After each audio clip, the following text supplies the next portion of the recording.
Assalamualaikum warahmatullahi wabarakatuh.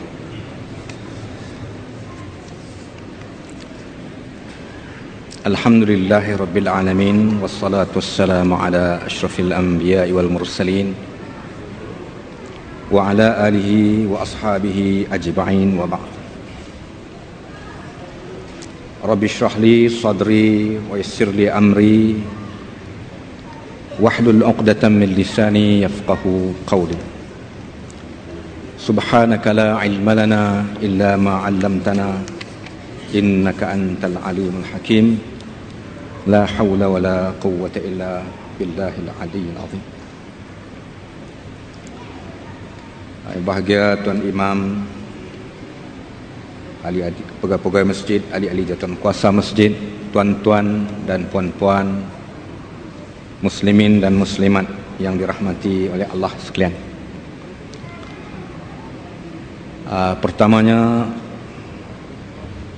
marilah kita memanjatkan, kembalikan rasa syukur kita kepada Allah Subhanahu wa taala, kerana dengan izinnya dan dengan rahmatnya kita dapat bersama-sama berada di dalam rumah Allah ini sebagai tetamu Allah Subhanahu wa taala di dalam bulan Ramadan al-Mubarak, lebih-lebih lagi di 10 akhir Ramadan.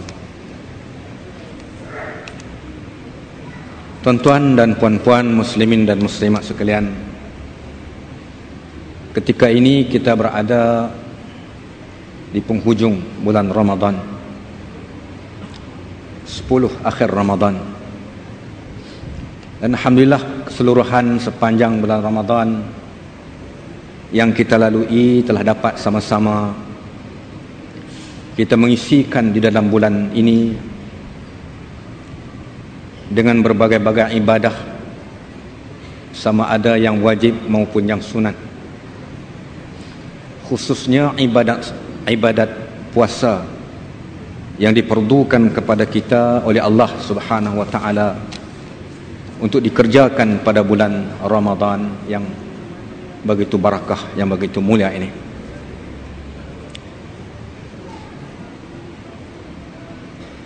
Tuan-tuan dan puan-puan sekalian, antara lain sebab kemuliaan bulan Ramadan ini dikurniakan oleh Allah kepada kita umat Muhammad ini, antara lainnya kerana dia diwajibkan pada bulan ini kita berpuasa. Yang keduanya kerana Al-Quran diturunkan di dalam bulan ini. Puasa diwajibkan kepada kita iaitu pada tahun yang kedua hijrah, di mana 2 tahun Nabi berhijrah ke Madinah, belum lagi diwajibkan puasa pada bulan Ramadan ini. Setibanya baginda di Madinah, baginda menunaikan puasa sunat Ashura dan diikuti dengan 3 hari pada setiap bulan. Sehinggalah turunnya ayat 183 daripada surah Al-Baqarah yang seringkali dibacakan kepada kita, yaitu yang berbunyi, a'udzubillahi minasyaitonirrajim, ya ayyuhalladzina amanu kutiba alaikumus shiyam kama kutiba alal ladzina min qablikum la'allakum tattaqun. Wahai orang-orang yang beriman, diwajibkan kepada kamu berpuasa seperti mana yang diwajibkan puasa itu kepada umat yang terdahulu daripada kamu. Semoga dengan puasa itu kamu akan memperolehi takwa, kamu akan bertakwa melalui ibadat puasa yang dikerjakan. Tuan-tuan, ibadah puasa merupakan suatu yang fardu, yang wajib, yang dikerjakan pada bulan Ramadan, yang diperintahkan oleh Allah Subhanahu wa taala berbeza dengan ibadat-ibadat yang lain. Ibadat puasa diminta kepada kita tak makan dan tak minum, dan meninggalkan perkara-perkara yang boleh membatalkan puasa, dan menjaga disiplin, menjaga adab dan menjaga akhlak, seperti mana yang ditunjukkan oleh Rasul sallallahu alaihi wasallam.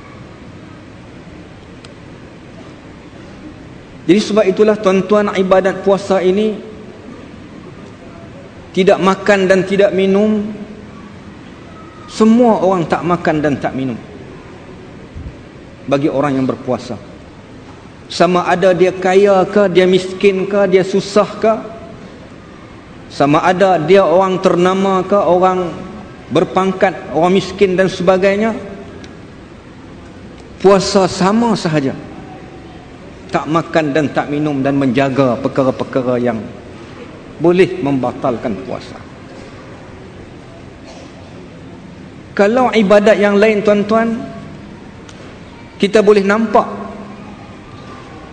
dikerjakan oleh seseorang. Kalau ibadat sembahyang, orang boleh nampak. Kita sembahyang Isya berjamaah, tarawih dan sebagainya, orang boleh nampak. Kita pergi haji lagi, orang boleh nampak. Buat majlis baca Yasin pula celah tu. Isytihar, kalau nak isytihar lah, boleh nampak. Keluarkan zakat pun macam tu. Tetapi ibadat puasa tidak boleh nampak. Kerana tidak makan dan tidak minum ini, kalau orang yang boleh, yang fasik, orang munafik dan sebagainya, dia boleh berpura-pura. Ya, dia boleh berpura-pura lapar. Puasa dah hari ni, puasa, padahal dia dah makan, dia minum dan sebagainya. Sebab itu tuan-tuan, orang yang berpuasa selamat daripada perbuatan riak. Kalaupun ada riak, tetapi ruang untuk dia riak itu terlalu sedikit. Jadi tuan-tuan dan perempuan yang dirahmati Allah sekalian, ibadat puasa kalau tidak makan dan tidak minum agak senang untuk kita lakukan.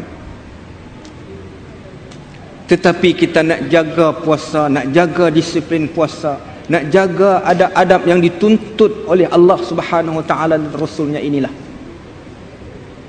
Sebab itu Nabi SAW ada menyatakan, man lam yada' qawla dzur wal 'amala bihi falaysa lillahi hajatun an yada'a ta'amahu aw syarabahu. Sesiapa yang tidak meninggalkan perkataan keji, perbuatan keji, perbuatan yang berdosa, terutama sekali semasa dia berpuasa, maknanya Allah tidak berhajat sekadar dia tidak makan dan tidak minum. Jadi tuan-tuan menggambarkan di sini bahawasanya puasa lebih jauh daripada itu. Bukan sekadar untuk kita tak makan tak minum sahaja, tetapi melalui ibadat puasa ini merupakan suatu proses ya untuk menzahirkan, ya untuk membentuk pribadi-pribadi yang mulia, pribadi orang yang beriman, pribadi orang yang sentiasa beramal dan taat kepada perintah Allah Subhanahu wa taala. Sebab itulah tuan-tuan, matlamat akhir ibadat puasa ini di dalam ayat yang saya bacakan tadi nak melahirkan insan-insan yang beriman, yang bertakwa, yang taat kepada Allah Subhanahu wa taala.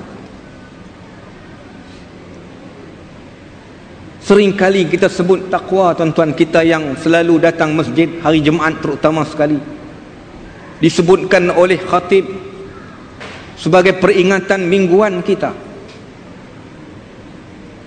Marilah kita bertakwa kepada Allah. Saya berpesan kepada diri saya dan kepada tuan-tuan sekalian, marilah kita bertakwa kepada Allah, kerana takwa inilah akan menjamin kejayaan kita di dunia dan di akhirat. Ini pesanan tazkirah mingguan yang disebutkan oleh khatib di atas mimbar untuk menyatakan bahawa takwa ini adalah satu yang sangat penting dalam kehidupan kita orang-orang yang beriman. Mudah disebut perkataan takwa ini, tetapi agar sukar, agar payah nak dilaksanakan oleh orang yang tidak beriman ataupun orang-orang fasik, orang-orang munafik, amat sukar bagi mereka itu nak melaksanakan sifat-sifat ataupun ciri-ciri orang yang bertakwa ini. Dalam menjelaskan perkara takwa ini, tuan-tuan, pada suatu ketika Sayyidina Umar bertanya kepada Ubay bin Ka'ab, dua-dua ni seorang sahabat Nabi yang terkenal di sisi Rasulullah sallallahu alaihi wasallam. Dia tanya, apakah itu takwa? Ma huwa taqwa? Apakah itu takwa? Ubay bin Ka'ab tanya balik kepada Rasulullah sallallahu alaihi wasallam, amma salakta tariqin za syauqin, pernahkah kamu berjalan di tempat yang penuh dengan onak dan duri? Pernahkah tidak wahai Umar, kamu berjalan di tempat yang penuh dengan duri, dengan onak dan duri, kaca dan sebagainya yang boleh menyakitkan kaki kamu? Begitulah.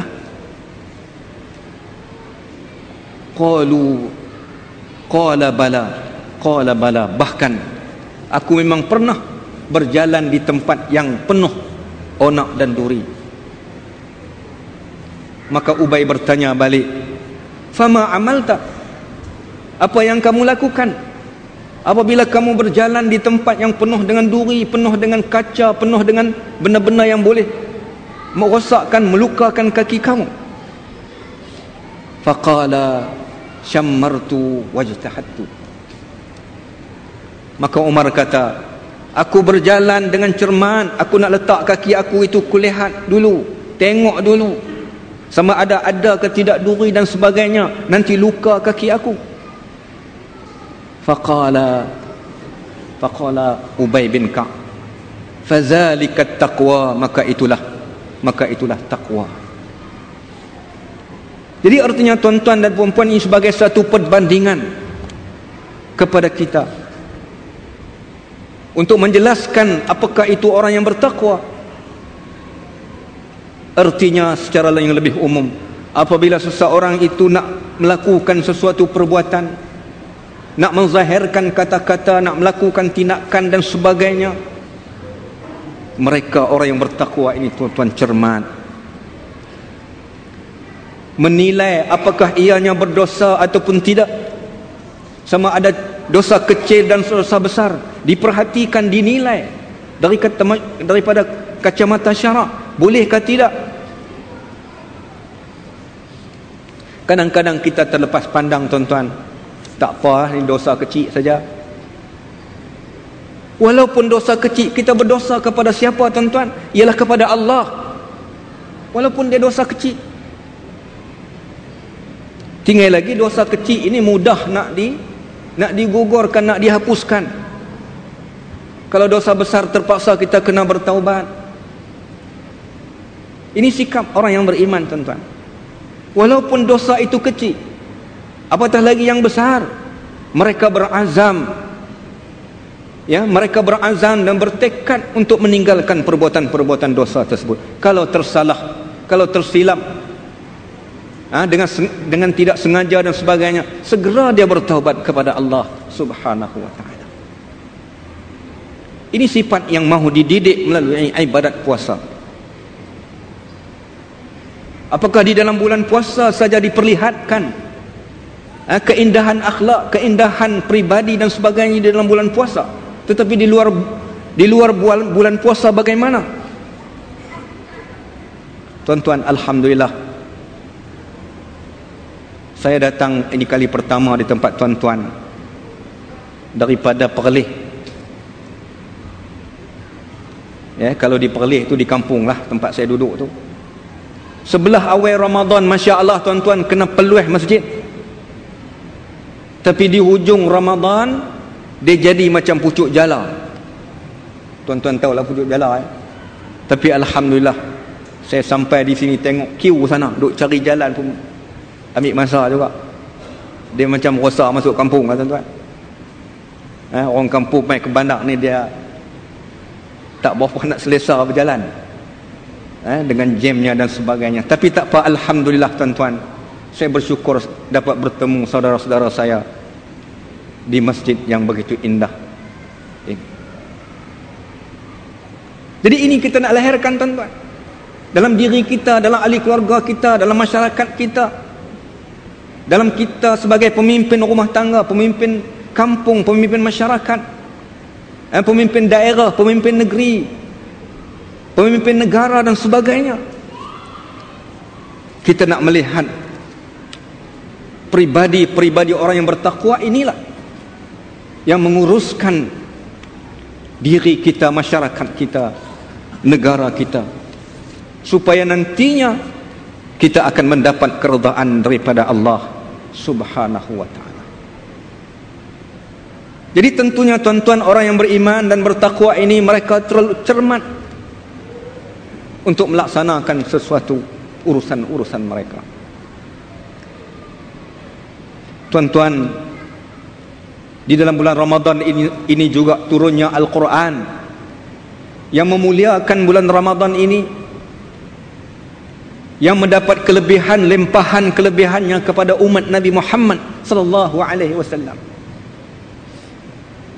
Kita beribadat di dalam bulan Ramadan, dalam malam Lailatul Qadar. Satu malam kita ibadat seolah-olah 1000 tahun kita beribadat. Masya Allah tuan-tuan. Kita semua akan kembali kepada Allah Subhanahu wa ta'ala. Kita tidak tahu umur kita, tarikh lahir kita, tarikh beranak kita, semua kita tahu tuan-tuan. Pasal apa kita tahu tarikh beranak kita? Pasal tertulis dalam surat beranak kita, dalam sijil lahir kita tertulis Ibrahim bin Muhammad lahir sekian-sekian, tertulis. Tengah lena tanya orang gerak, hang lahir bila? Boleh habaq tarikh lahir kita. Apakah tarikh mati kita tahu? Kita tidak tahu tuan-tuan. Kadang-kadang anak di dalam kandungan duk scan dah, tengok dah, oh seronok ibu bapa nak dapat anak laki-laki, nak ada perempuan, dah 10 tahun tak dapat anak. Tetapi dengan takdir Allah, lahir-lahir tidak bernyawa. Kadang-kadang tengah bermanja 2 tahun 3 tahun tuan-tuan, kena sakit jantung, kecil pun kena sakit jantung, jantung berlubang dan sebagainya, sakit, aksiden dan sebagainya. 2-3 bulan yang lalu 370 berakhir di lautan Hindi. Sampai hari ini kita tak dapat kesan. Berlaku pula tuan-tuan,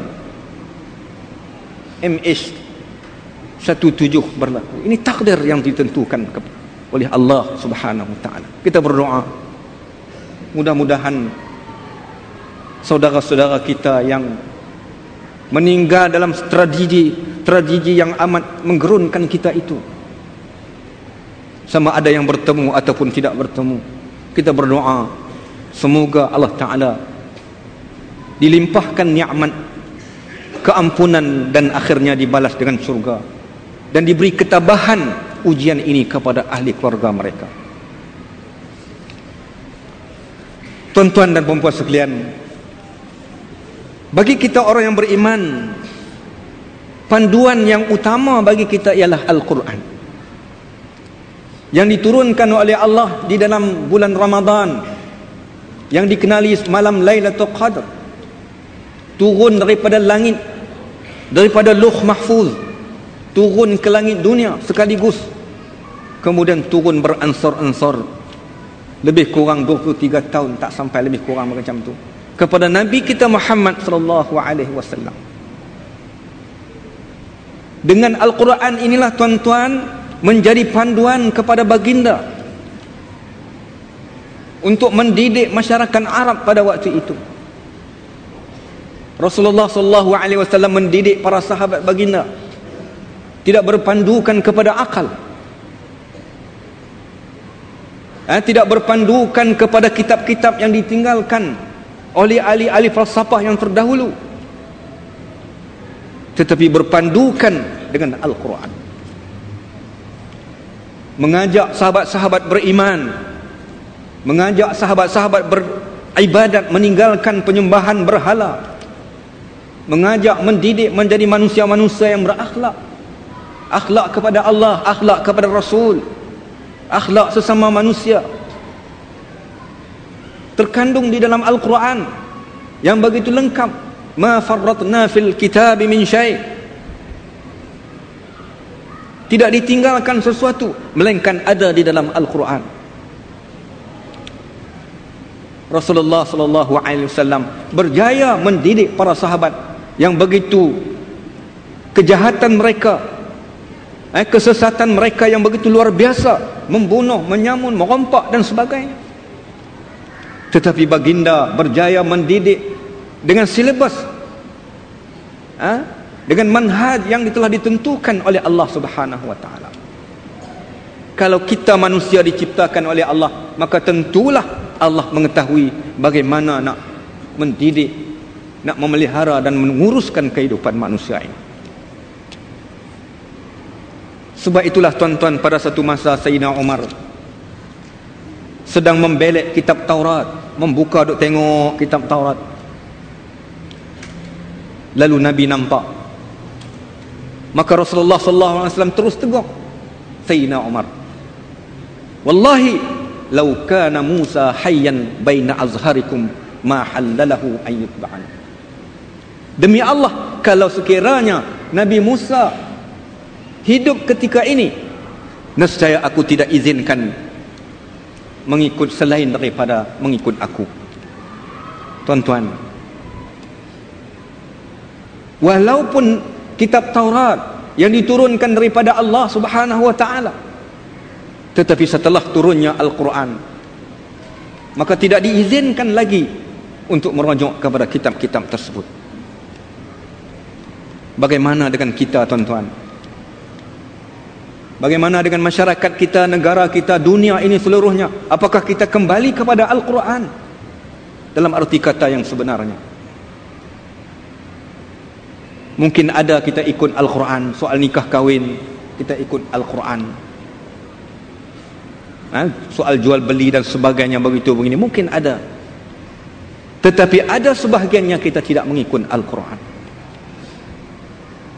Sedangkan Al-Quran inilah, tuan-tuan, yang menjadi contoh kepada kita, ditunjukkan di dalam sirah perjuangan Rasulullah sallallahu alaihi wasallam.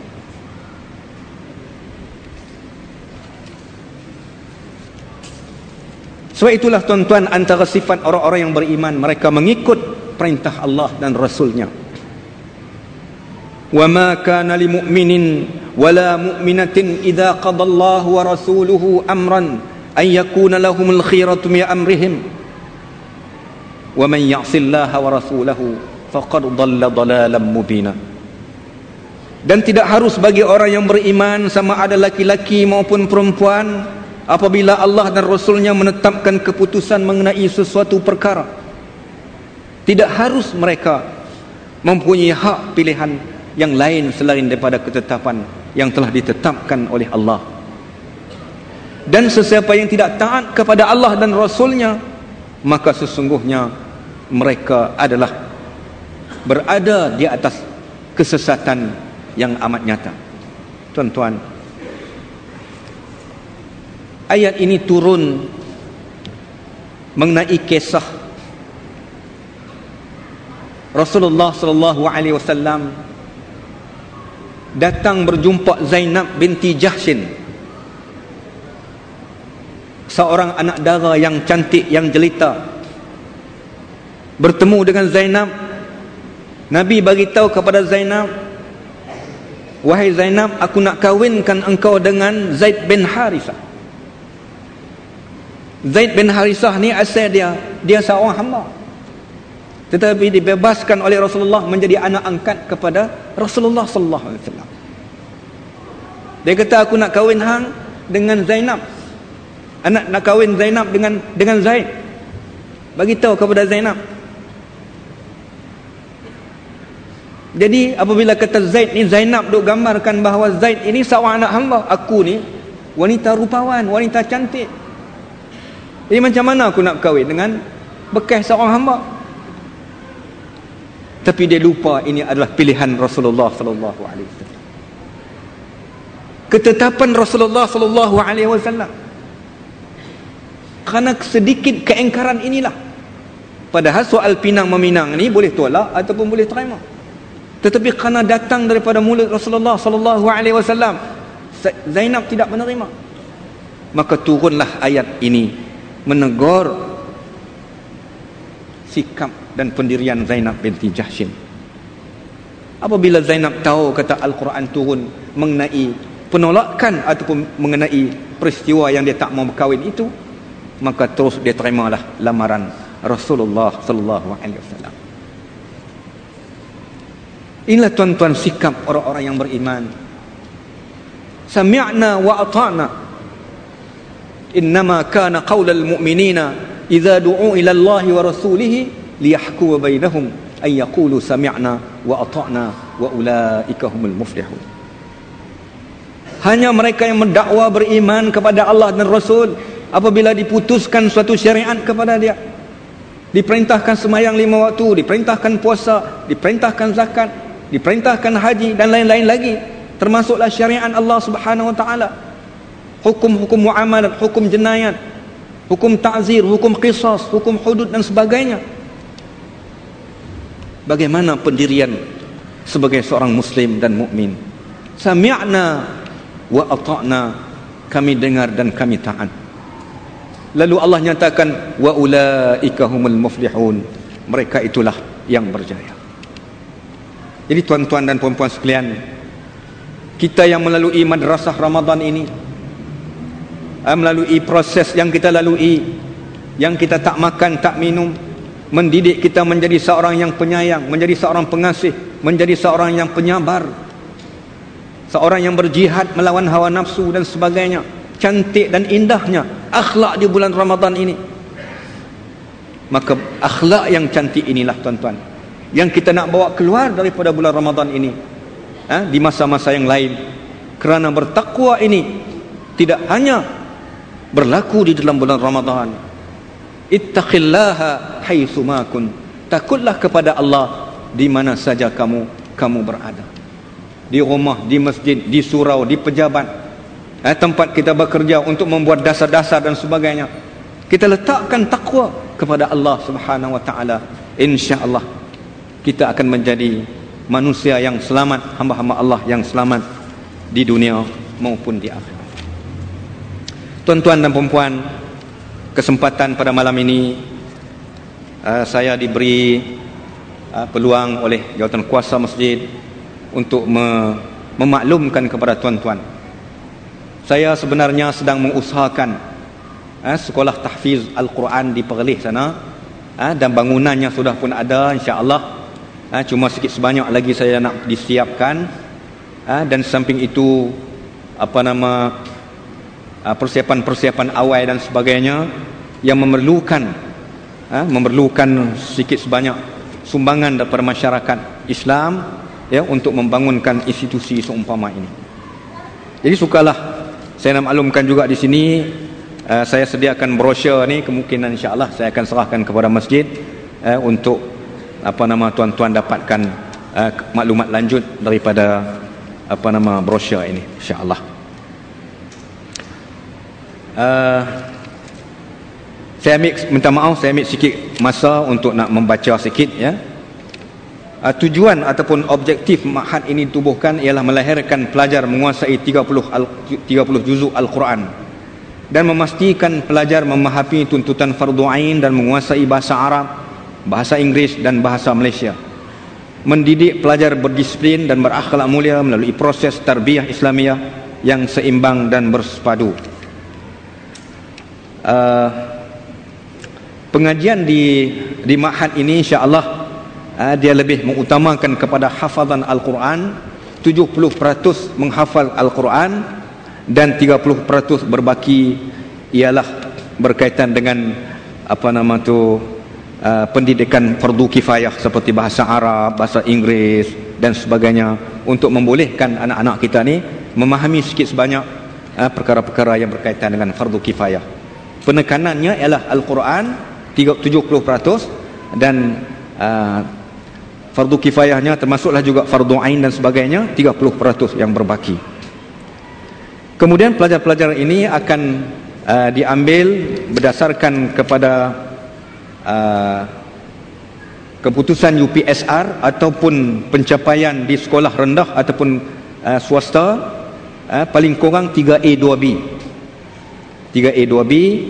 untuk melayakkan mereka ini memohon.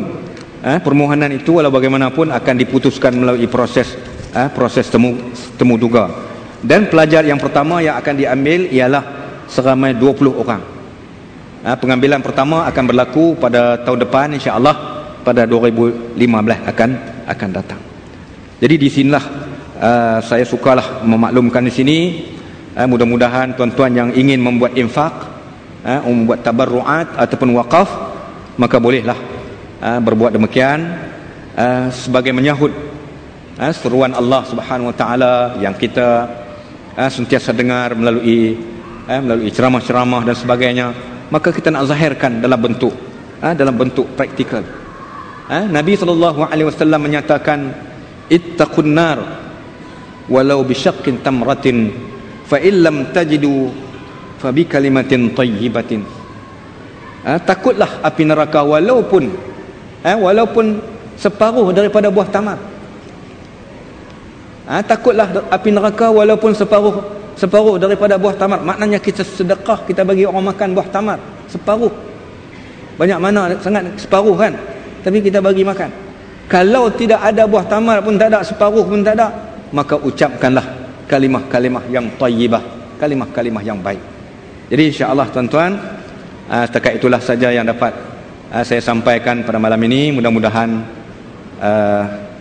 tuan-tuan dapat memberi apa-apa yang perlu untuk menjayakan ma'had ini, insya-Allah.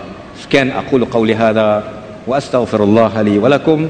Assalamualaikum warahmatullahi wabarakatuh. Bismillahirrahmanirrahim. Alhamdulillahirabbil alamin wa bihi nasta'in. Wassalatu wassalamu ala asyrafil anbiya'i wal mursalin wa ala alihi wa sahbihi ajma'in. Allahumma 'allimna ma yanfa'una wanfa'na bima 'allamtana. Allahumma zidna ilma walhamdulillahi ala kulli hal. Allahumma inna nas'aluka mujibati rahmatik wa 'azaima maghfiratik wa salamatan min kulli its wal ghanimatan min kulli bir wal fawz bil jannati wa najata minan nar wal 'afwa 'indal hisab. ربنا لا تزغ قلوبنا بعد إذ هديتنا وهب لنا من لدنك رحمة إنك أنت الوهاب. اللهم انصر الإسلام والمسلمين، اللهم انصر الإسلام والمسلمين، اللهم انصر الإسلام والمسلمين وأهلك الكفرة والمبتدعة والمنافقين وكل من هو عدو للدين برحمتك يا أرحم الراحمين. وصلى الله على سيدنا محمد وعلى آله وصحبه أجمعين والحمد لله رب العالمين.